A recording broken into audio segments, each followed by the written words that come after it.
Alors, salut les amis et bienvenue dans cette nouvelle vidéo. Aujourd'hui, nous allons parler des variables en CSS. Alors, si vous venez des langages de programmation tels que le C++ ou le Java, ce concept de variable doit vous être un peu familier. Alors, c'est quoi une variable? Une variable, c'est tout simplement un objet qui va vous permettre de pouvoir stocker de façon temporaire une information. Alors, quel est l'intérêt d'utiliser ici des variables en CSS? Supposons que vous devez réaliser voilà, un site vitrine pour un client et que ce dernier vous fournit voilà, une maquette. Sur cette maquette, vous avez deux couleurs. Vous avez une couleur primaire et une couleur secondaire. Très souvent, la couleur primaire est utilisée à plusieurs endroits au niveau de vos sites web. OK? Au niveau des boutons formulaires, beaucoup d'autres endroits encore. Maintenant, si demain, l'entreprise change de nom, bien l'entreprise change de logo, cela voudra dire que la charte graphique va changer. Si la couleur primaire était par exemple bleue et qu'aujourd'hui la couleur primaire est rouge, donc vous devez changer sur tout le site au fait, partout où vous avez mis du bleu, une couleur rouge. Donc cela peut être un peu problématique si surtout votre CSS est assez conséquent. Donc c'est pour pouvoir résoudre ce problème-là de répétition que les les variables sont entrées en jeu. Comme ça, vous allez donc stocker dans votre variable la couleur et comme ça, plus tard, lorsque le client va changer d'avis, il vous suffira tout simplement de changer cela à un seul endroit. Alors, sans plus tarder, ici, on va essayer de rentrer dans le vif du sujet pour voir déjà comment cela fonctionne déjà concrètement. Alors, si vous venez ici sur la documentation, voilà, les variables, si vous êtes habitué un peu au système anglophone, on les appelle très souvent les custom properties. OK? Donc, la syntaxe est relativement simple. Ici, nous avons notre élément et pour pouvoir utiliser ici, déclarer une variable, il faut précéder le nom de la variable par deux tirets. OK? Tiret, tiret, le nom de la variable et puis la valeur qu'elle va contenir. Donc, on ne peut pas déclarer une variable sans mettre de valeur à l'intérieur. C'est impossible. C'est pas comme en C où on déclare une variable, on ne met pas de valeur à l'intérieur. Donc, maintenant que la variable a été déclarée, OK, pour pouvoir l'exploiter, il faut tout simplement utiliser ici le mot-clé var. Ici, injecter ici le nom de la variable pour pouvoir voilà, avoir la valeur qui correspond à cette variable-là.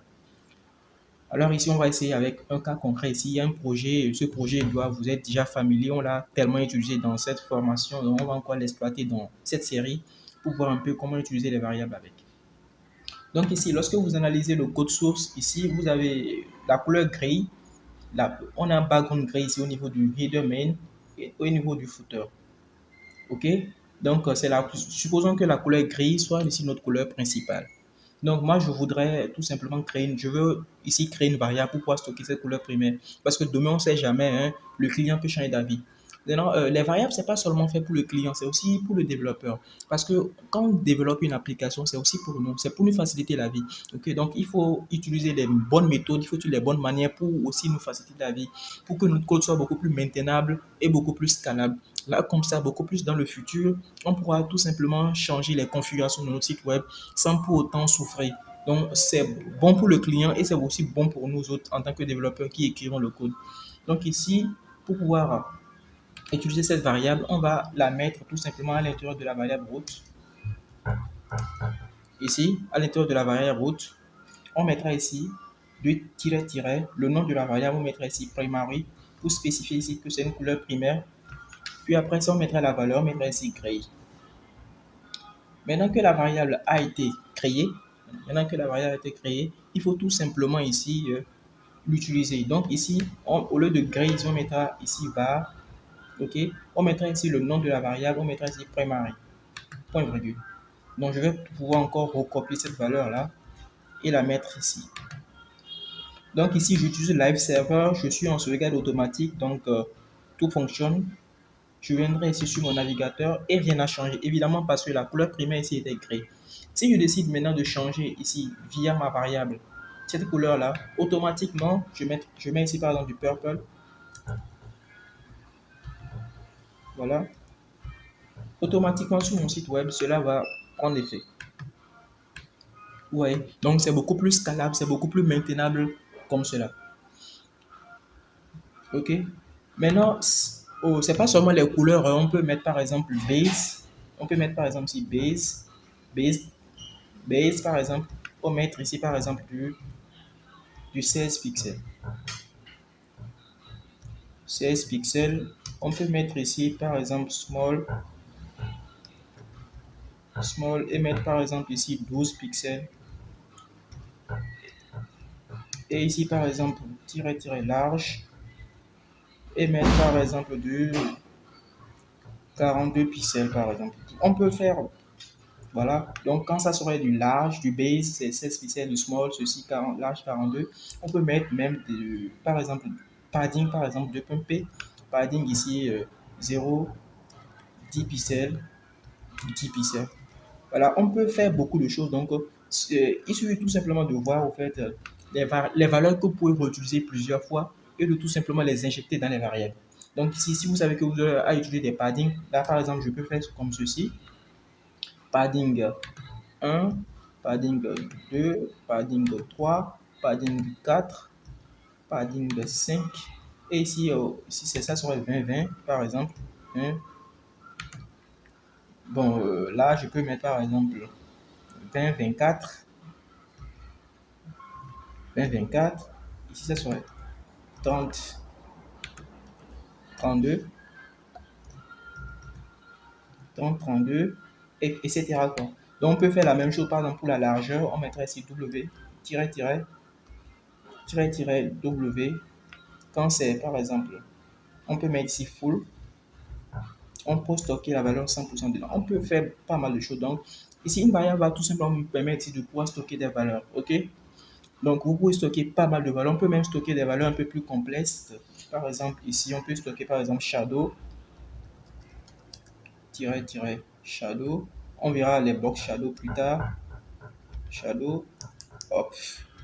Shadow, je mettrai ici par exemple un pixel. Un pixel. Ici, 3 pixels. Ici, je mettrai ici une couleur black. Donc, on peut stocker pas mal de valeurs. Donc, c'est à vous de voir. Le champ est vraiment large. Donc, ici, une variable, ici, va tout simplement vous permettre de pouvoir stocker des valeurs. Maintenant, ce qui est intéressant ici au niveau des variables, ici, on l'a défini de façon globale.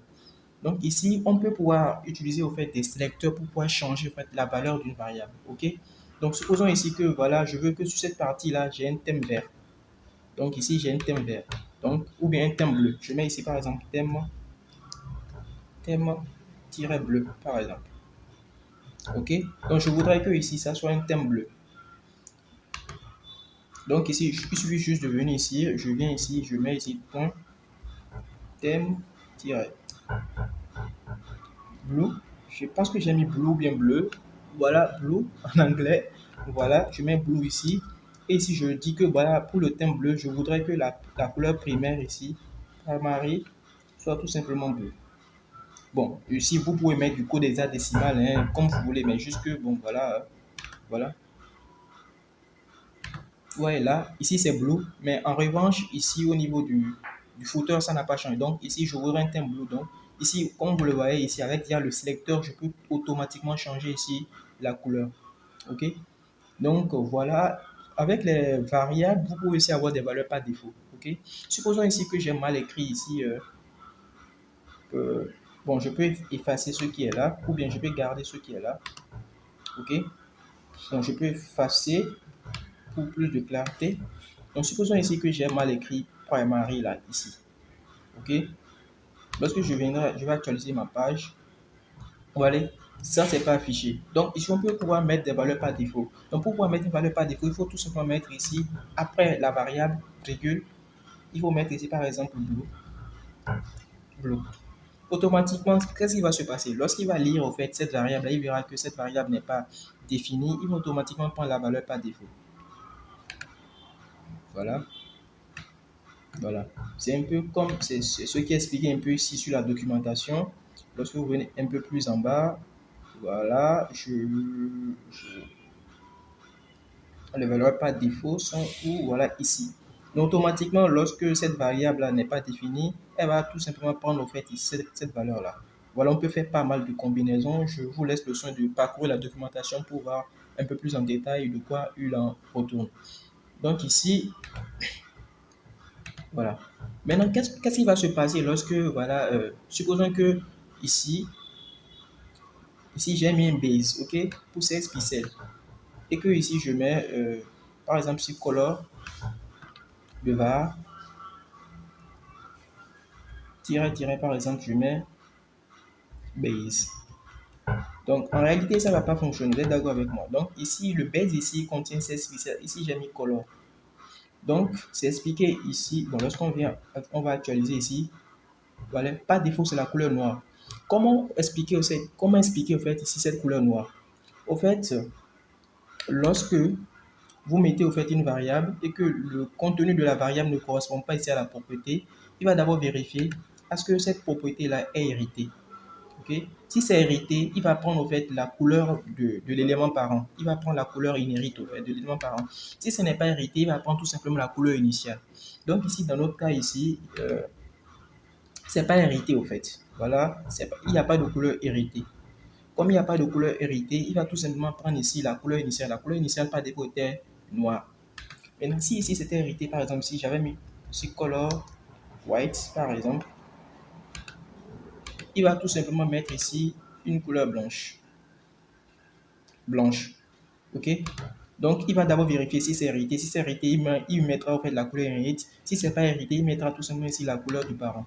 Donc, ici, bon, pour ne pas casser tout le truc, je vais enlever ça. C'était juste pour l'exemple.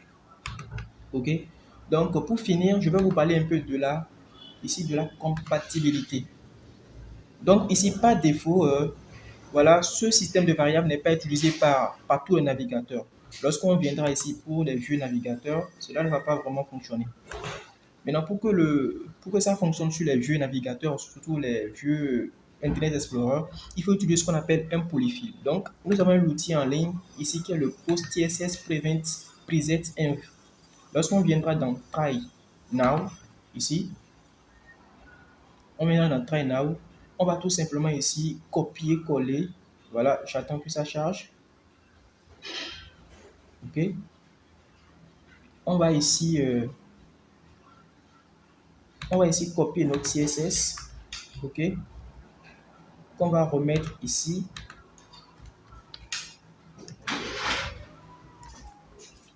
On va copier ici notre CSS ici.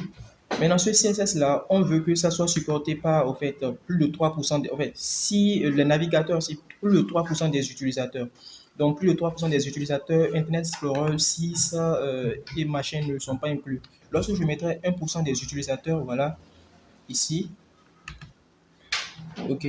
Donc, ici, pour 1% des utilisateurs, vous allez voir ici qu'au niveau du main, automatiquement ici, ouais, il a mis un background. Il a mis un background. Donc, c'est pour les vieux navigateurs. Lorsqu'on va recopier ce code-là, ici, remplacé par ceci, donc automatiquement pour les vieux navigateurs, cela va fonctionner. Donc, les amis, c'est tout ce que je voulais vous montrer dans cette vidéo. J'espère qu'elle vous a plu. Moi, ça a été un plaisir pour moi de vous faire cette vidéo. Si elle vous a plu, abonnez-vous. Lâchez des pouces bleus parce que ces derniers temps, je n'ai pas du tout de pouces, je n'ai pas du tout d'abonnement. Soutenez-moi dans le travail. Partagez la vidéo à vos amis. Et sur ce, je vous dis à plus pour de très très nouvelles vidéos. Ciao et paix sur vous les gars.